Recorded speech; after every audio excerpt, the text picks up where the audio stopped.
improvisation. If you find yourself struggling with your melody in the right hand side, this is the perfect video for you. Maybe you have a really great left-handed chord progression and you're understanding that, but then your right side kind of falls flat, or you're struggling with what exactly to do with a melody. This is the video that's going to show you exactly how to do that. So I have a trick for you that's going to help you understand melody and make it so that you are able to improvise in an easier way. I'll show you exactly how to do that so that you will gain confidence in your improvisational journey.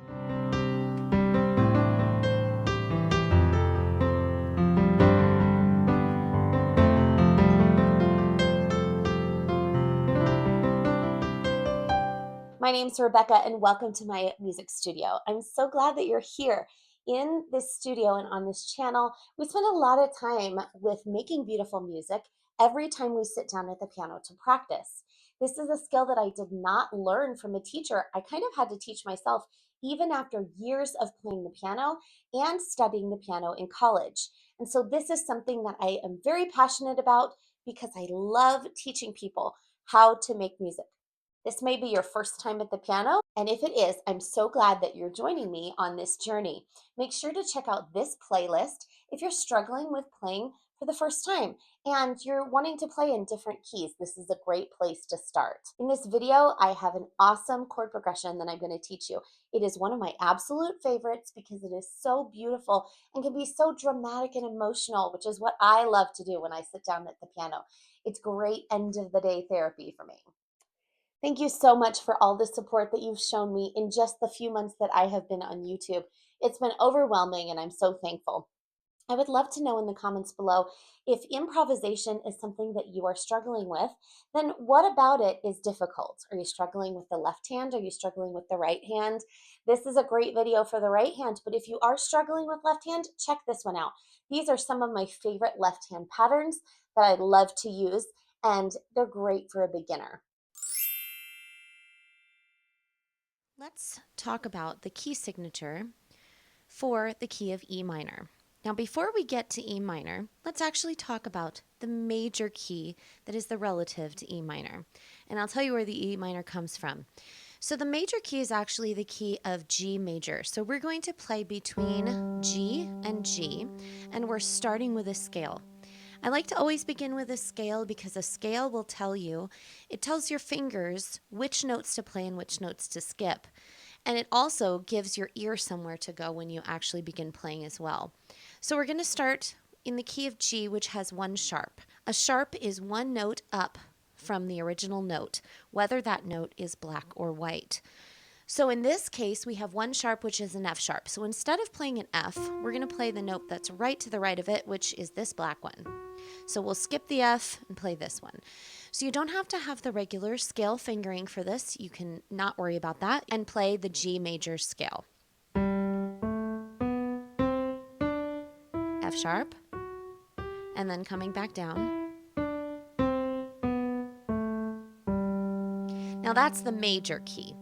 But in order to find a minor key that is the relative, it's very simple. You start on the note of the major key, which in this case is G, and you're going to go to the left or down 3 half steps. A half step is just one note, whether it's black or white, the very next note down. So we're going to count to 3. So here's 1, 2, 3, and that leads us to E. E has the same key signature, which is one sharp, as the key of G major. So this time the only difference is that we play from E to E instead of from G to G. So the only note that we're going to skip is our F here. So here is the E minor natural scale.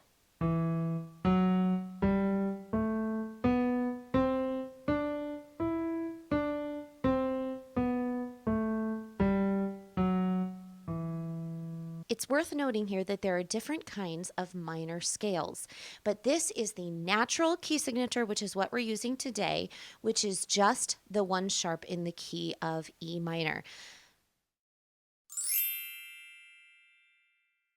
Give you the triads in the left hand, and this is all in preparation. Don't worry, I'm going to give you this trick for the right hand, but we have to learn our chord progression first. So we're going to start with our 1 chord, which is our E minor. And then we're going to go to our major 3 chord, which is built on a G. So we go from E to G. Then we're going to our major 7th chord, which is built on a D, and that's a D major chord. Then we're going to our minor 4, 1, 2, 3, 4, which is A, C, E, or A minor, and then we're back to E minor. So here it is in order in triad form. We're going from 1 to 3 to 7 to 4 and back to 1.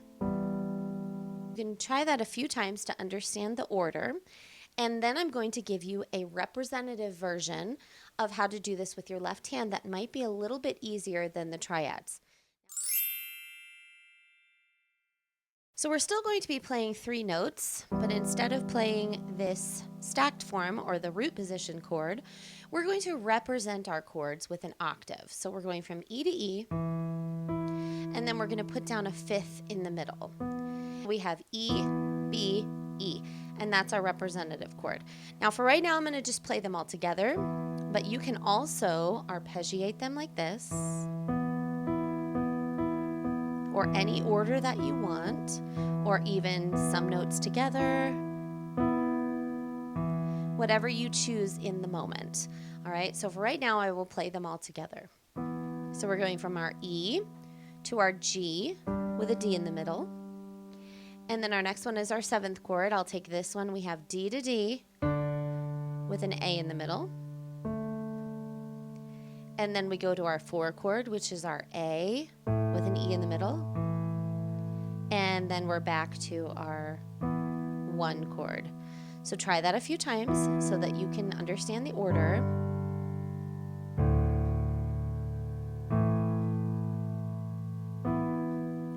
And now we're finally ready to put hands together in a very simple way. Before I give you this trick, I promise it's coming. Stick with me.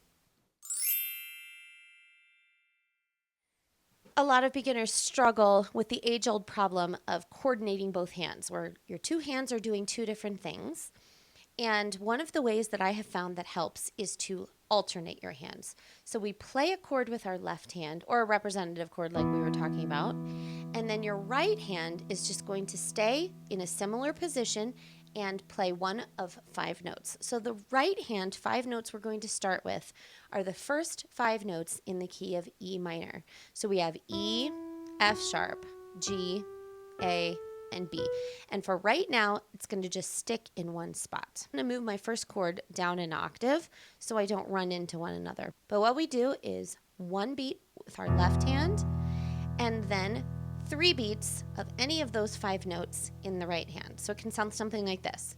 1, 2, 3, 4. And then we switch chords. Switch.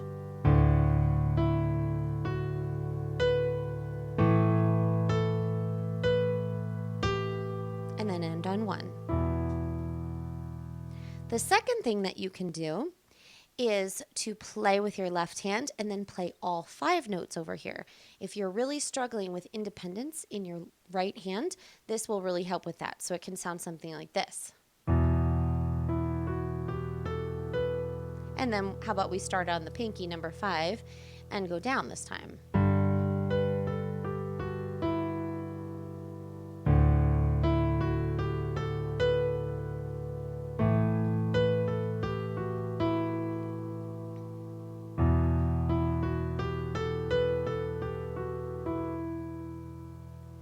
So once you understand this alternating movement, you can move on to playing them all at the same time. So to do this in an easy way, and this leads right into our next step, which is finally our melody trick, we're going to play both at the same time. I want you to play any notes in your right hand. So it'll be like this.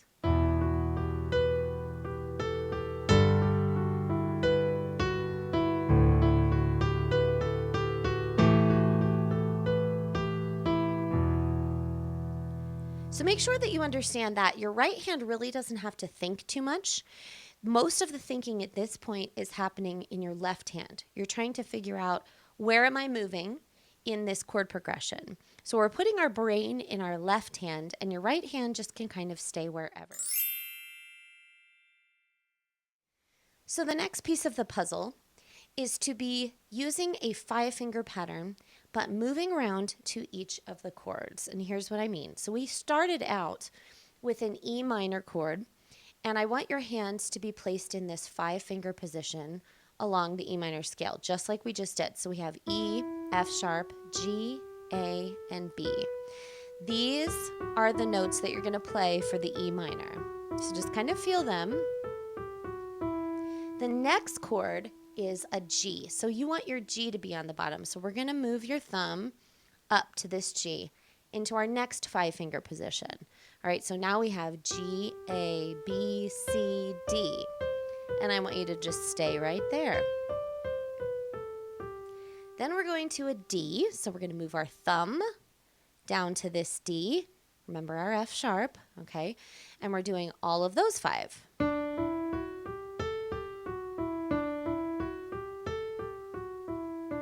Our next chord is an A minor, so we have our A as our bottom note. You can either go down to this one or up to this one. We'll go here.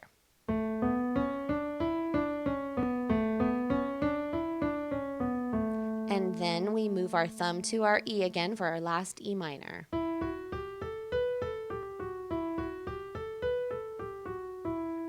All right, so now we're going to put both of these things together.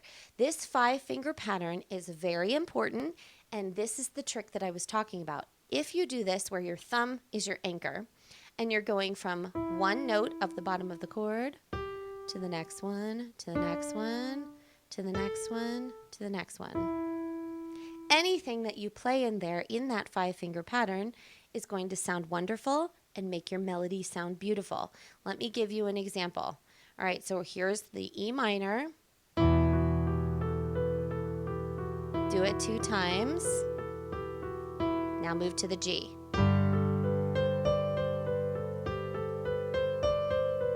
Move to the D.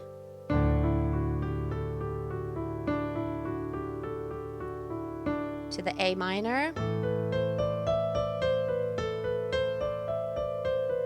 And then to the E.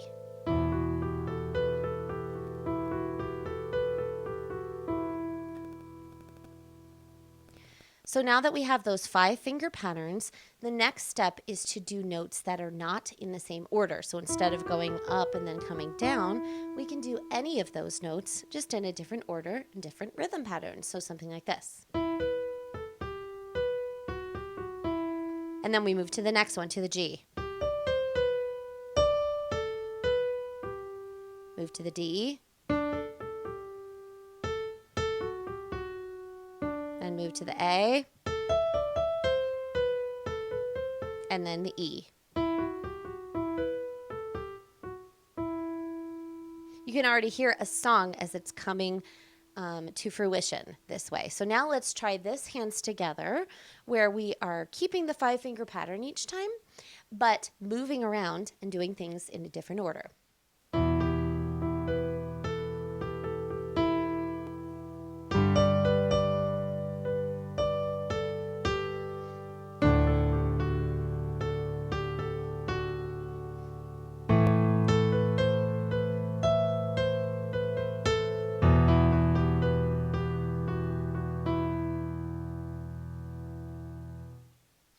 Already it sounds fantastic. So now the next step is to add more than one note at the same time. So instead of just playing, we can now try something where we're doing 2 notes at once or 3 notes at once. And then move.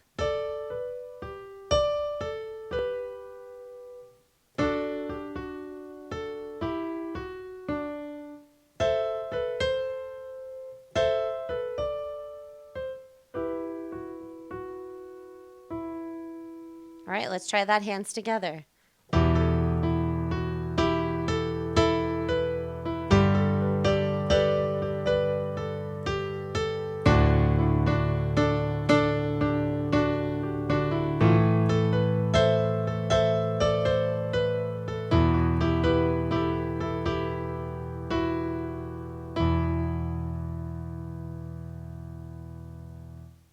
Those were called passing tones. That's what those little notes in the middle of the chord are.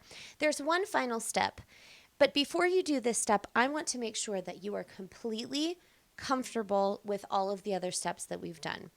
As with all of my videos, I start from simple and then get gradually more complex as we go along. If you move on before you are ready, you will only frustrate yourself. So make sure if there is a step in here that you're really struggling with, pause the video, practice, rewind it, and go over and over that section until you can do it almost without thinking. It's only then when you're able to move on. So this is the next step to just make it fill out a little bit more and enter into the world of using an octave and then the next octave.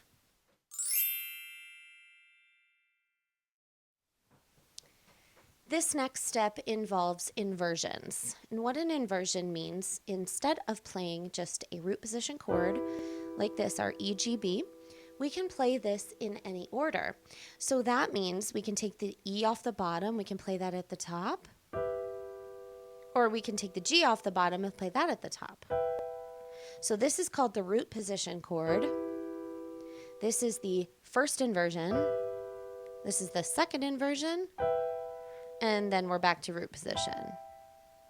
So the practice for this is going all the way up for all of the inversions and then coming down with them. Okay, so we start here. We go up, up, and then we're going to go back down.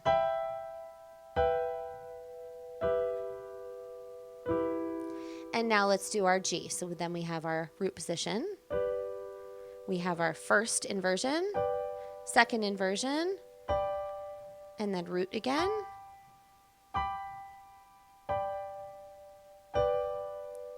D major.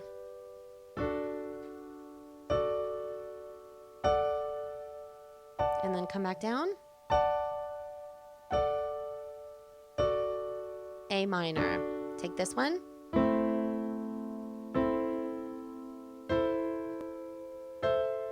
Come back down.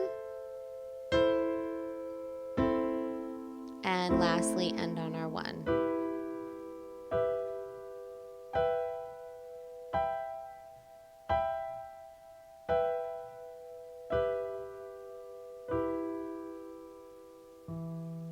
Sounded like it needed that bottom little note there.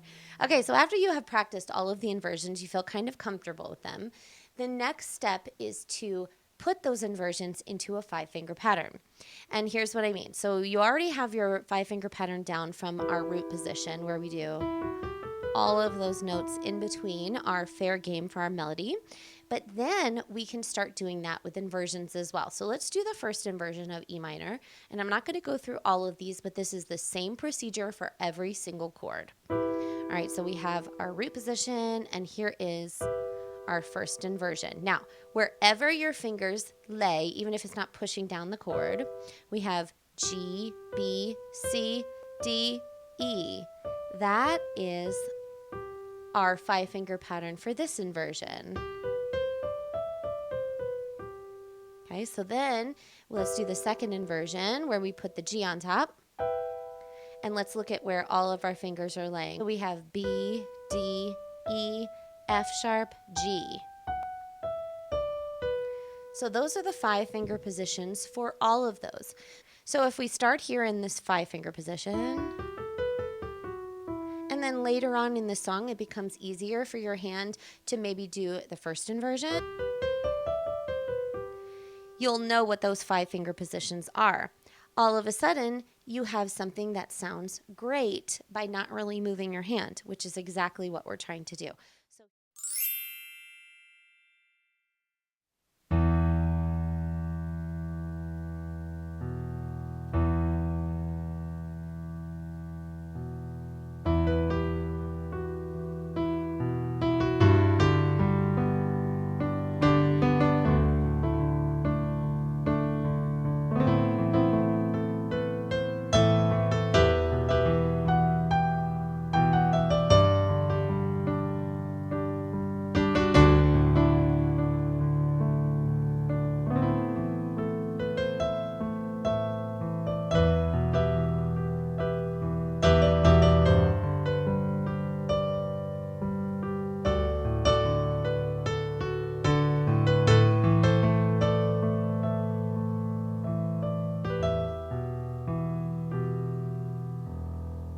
So, what did you think of that chord progression? Do you see why it's one of my favorites? It is just so gorgeous. It opens the door for an emotional and dramatic piece and something that just allows my emotions to flow out of it, which is what I really, really love. It's also a great beginning to a composition.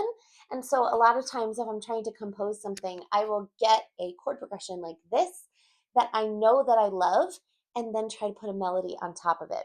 Let me know if this has helped you with your right hand melody or if there's something else that you are struggling with. Let me know in the comments below if there's something you'd like me to dive just a little bit deeper into. I would love to consider doing that. Until then, have fun every single time you practice, and I'll see you in the next video.